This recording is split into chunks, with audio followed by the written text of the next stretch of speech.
अऊज़ु बिल्लाहि मिनश्शैतानिर्रजीम बिस्मिल्लाहिर्रहमानिर्रहीम। आज का हमारा टॉपिक है इलेक्ट्रिक पोटेंशियल या इलेक्ट्रोस्टैटिक पोटेंशियल।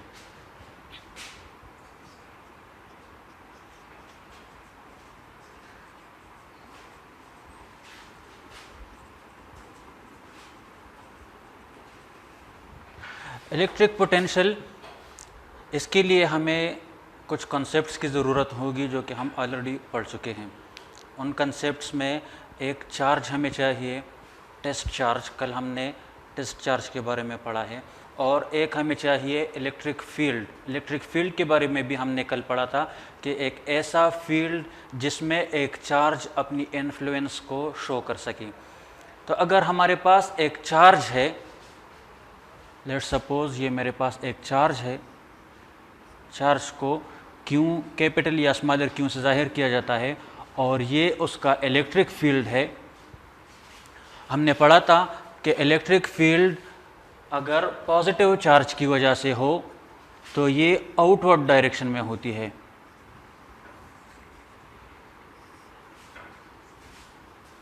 और अगर ये नेगेटिव चार्ज की वजह से हो तो ये इनवर्ड डायरेक्शन में होती है।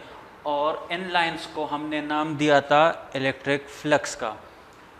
अब अगर मैं एक चार्ज लूँ, टेस्ट चार्ज कल हमने पढ़ा था कि ये एक ऐसा चार्ज है जिसकी मैग्नीट्यूड इतनी कम होती है कि इसके मुकाबले में नेग्लिजिबल होती है, और ये हमेशा पॉजिटिव होती है, स्फेरिकल होती है। स्फेरिकल मीन गोल किस्म का, बॉल की शक्ल का। तो अगर मैं एक टेस्ट चार्ज लूँ और ये मैं एंटर कर लूँ एक इलेक्ट्रिक फील्ड में, पिछले ग्रेड में हमने पोटेंशियल एनर्जी के बारे में पढ़ा था। पोटेंशियल एनर्जी क्या है? एक ऐसी एनर्जी जो एक ऑब्जेक्ट की पोजीशन की वजह से होती है। उसी कॉन्सेप्ट को हम यहाँ पर रिपीट कर रहे हैं। एक ऐसी एनर्जी जो एक ऑब्जेक्ट की पोजीशन की वजह से होती है। अगर ये चार्ज यहाँ पर पड़ा हुआ है तो यहाँ पर इलेक्ट्रिक पोटेंशियल एनर्जी कितनी है?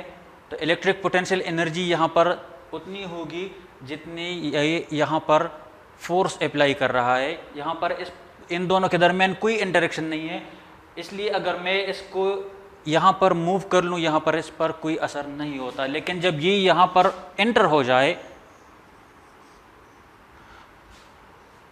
तो कल हमने पढ़ा था कि यहाँ पर एक फोर्स ये चार्ज उस पर एग्जर्ट करेगी और ये उसको बाहर निकालने की कोशिश करेगी। ये फोर्स ज़्यादा होगी अगर ये सेंटर के करीब आ रहा है, चार्ज के करीब आ रहा है। अगर ये टेस्ट चार्ज इस मेन चार्ज के से दूर है तो इस पर फोर्स कम होगी। इसी तरह अगर ये चार्ज स्मॉलर है तो फोर्स कम होगी, ये चार्ज अगर बड़ा है तो फोर्स इस पर ज़्यादा होगी। अगर ये यहाँ पर है तो कम फोर्स इस पर अप्लाई होगी। अगर ये आगे जा रहा है तो ज़्यादा फोर्स इस पर अप्लाई होगी। तो इसका मतलब ये है कि इस चार्ज की पोजीशन पर यहाँ पर जो फोर्स जनरेट हो रहा है, इसकी पोजीशन पर ये मुनहसर है। तो हम कहेंगे कि द पोटेंशियल एनर्जी को अगर हम U से जाहिर कर लें, potential energy gained bye a unit charge, a unit test charge is called electric potential. Electric potential को मैं पूरा लिख लेता हूं।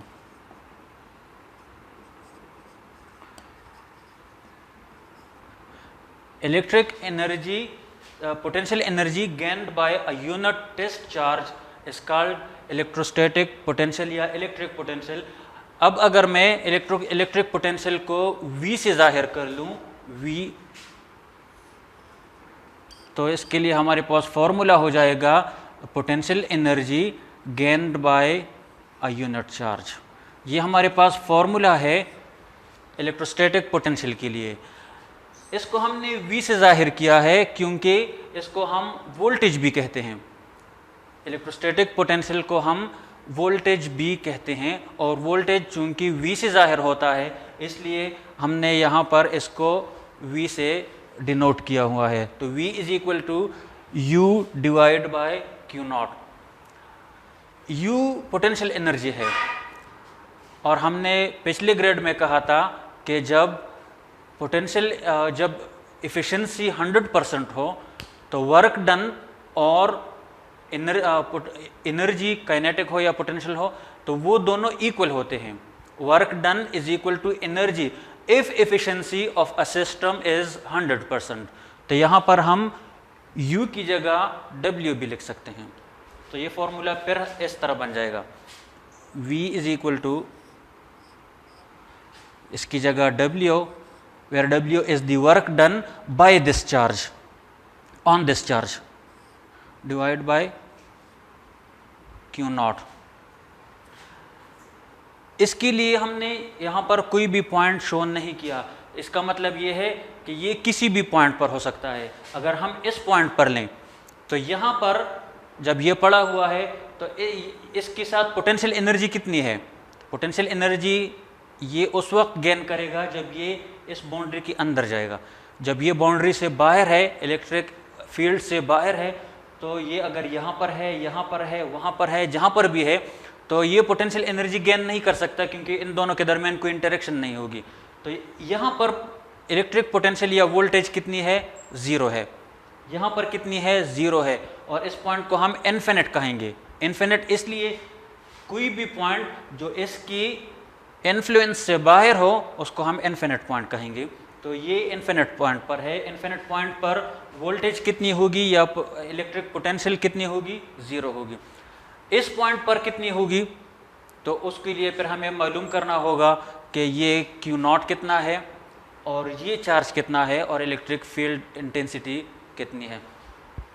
लेकिन अगर मैं इस पॉइंट को A पॉइंट का नाम दूं और यहाँ पर एक और पॉइंट लूं B, अब अगर इस चार्ज को, इस टेस्ट चार्ज को पॉइंट A से पॉइंट B की तरफ मैं लेके जा रहा हूं, ये टेस्ट चार्ज यहां पर पहुंच गया है A से B तक, तो इसने कितना फासला कवर किया है? डिस्प्लेसमेंट कितना कवर हुआ है? तो डिस्प्लेसमेंट कवर हुआ है डेल्टा S कवर हुआ है, जो कि बराबर है B माइनस A के। B लोकेशन से अगर हम A की लोकेशन माइनस कर लें तो डेल्टा S हो जाएगा। इसने वर्क कितना किया है, कितना वर्क इस पर डन हुआ है? तो फिर हम इस तरह से लिखेंगे कि V इज इक्वल टू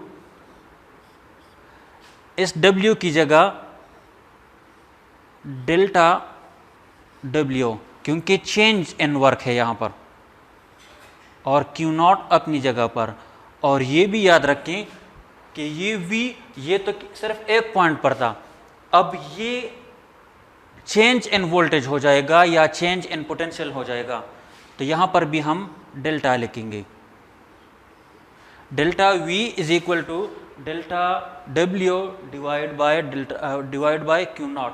अब इस डायग्राम से अगर हम इसमें नाम इंसर्ट कर लें तो यहाँ पर डेल्टा V क्या हो जाएगा? यहाँ पर कोई और पोटेंशियल है, यहाँ पर कोई और पोटेंशियल है, तो ये हो जाएगा final minus initial. Final point वो पॉइंट है जहाँ पर ये बाद में पहुँचा है, इनिशियल पॉइंट वो है जहाँ ये पहले से था। तो VB यहाँ पर वोल्टेज VB होगी, यहाँ पर वोल्टेज VA हो जाएगा। तो चेंज इन पोटेंशियल कितना होगा? VB minus VA is equal to change in work done. कितना वर्क डन था? यहाँ पर वर्क डन WA है, यहाँ पर वर्क डन WB है, तो चेंज इन वर्क कितना हो जाएगा? WB माइनस WA, क्योंकि फाइनल से हम इनिशियल माइनस करेंगे। तो ये हो जाएगा WB minus WA divide by Q not अपनी जगह पर आ जाएगा, क्योंकि Q नॉट में कोई भी चेंज नहीं हुआ है। ये हमारे पास फॉर्मूला हो गया है पोटेंशियल डिफरेंस के लिए। पोटेंशियल डिफरेंस या इलेक्ट्रिक पोटेंशियल डिफरेंस या वोल्टेज डिफरेंस, दो पॉइंट्स के दरमियान कितना डिफरेंस है वोल्टेज में, उसकी एनर्जी लेवल्स में कितना डिफरेंस है, उसको हम वोल्टेज डिफरेंस या पोटेंशियल डिफरेंस या इलेक्ट्रोस्टैटिक पोटेंशियल डिफरेंस कहते हैं, जो कि VB माइनस VA से ज़ाहिर होता है या सिर्फ डेल्टा V से ज़ाहिर होता है। आमतौर पर इनिशियल पॉइंट हमारे पास 0 होती है और फाइनल पॉइंट हमारे पास कोई भी होती है। तो अगर एक के साथ नाम नहीं है और क्योंकि 0 है तो दूसरों को हम फिर नाम नहीं देते, सिर्फ v से हम जाहिर करते हैं। तो यहाँ बस फिर हमारे पास यही फार्मूला होता है कि v is equal to W divide by Q naught. इसके लिए हमारे पास अब यूनिट की ज़रूरत है। तो इलेक्ट्रिसिटी में हम वोल्टेज या इलेक्ट्रिक पोटेंशियल को जो यूनिट देते हैं वो होती है वोल्ट। और वोल्ट किस चीज़ के बराबर है?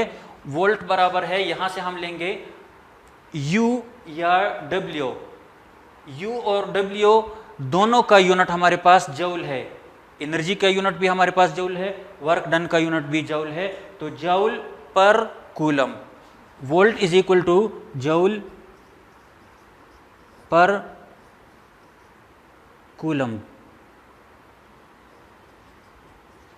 कूलम स्पेलिंग किस तरह है, जैसा भी है, volt is equal two joule पर कूलम। और अगर हम इसको सिंबल्स में लिखें तो ये हो जाएगा जूल पर कूलम। तो इस तरह भी लिख सकते हैं या सिर्फ वोल्ट स्मॉलर v से हम जाहिर करते हैं, वो भी हो सकता है। मैं फिर से रिपीट कर रहा हूँ, पोटेंशियल एनर्जी या इलेक्ट्रोस्टैटिक पोटेंशियल वो एनर्जी है जो एक चार्ज गेन करती है जब ये मूव करती है किसी भी इलेक्ट्रिक फील्ड में। अगर हम किसी भी पॉइंट से इसको इस फील्ड में एंटर कर लें तो जितना इसने इलेक्ट्रिक पोटेंशियल एनर्जी गेन किया है या जितना इस पर वर्क डन हुआ है उसको हम कहते हैं कि ये इलेक्ट्रिक पोटेंशियल इसने गेन किया है। इलेक्ट्रिक पोटेंशियल के लिए हमारे पास फॉर्मूला है V is equal to U divide by Q. और हमने कहा था कि U से हम पोटेंशियल एनर्जी को जाहिर करते हैं। पोटेंशियल एनर्जी वर्क डन के बराबर होगी अगर ये सिस्टम हमारे पास आइडियल है या इफिशिएंसी 100% है। तो U की जगह हमने W लिखा। अब दो पॉइंट्स के दरमियान जब चार्ज मूव करती है तो कितनी इसमें पोटेंशियल डिफरेंस होगी? तो अगर पॉइंट A से पॉइंट B की तरफ ये चार्ज मूव कर रहा है तो फिर हम लिखेंगे कि VB minus VA is equal to WB minus WA, क्योंकि A पॉइंट से B की तरफ मूव किया हुआ है तो B से हम A को माइनस करेंगे और चार्ज में कोई भी चेंज नहीं आया, इसलिए हम इसको इसी तरह लिखेंगे और इसका यूनिट हमारे पास जूल पर कूलम या वोल्ट है।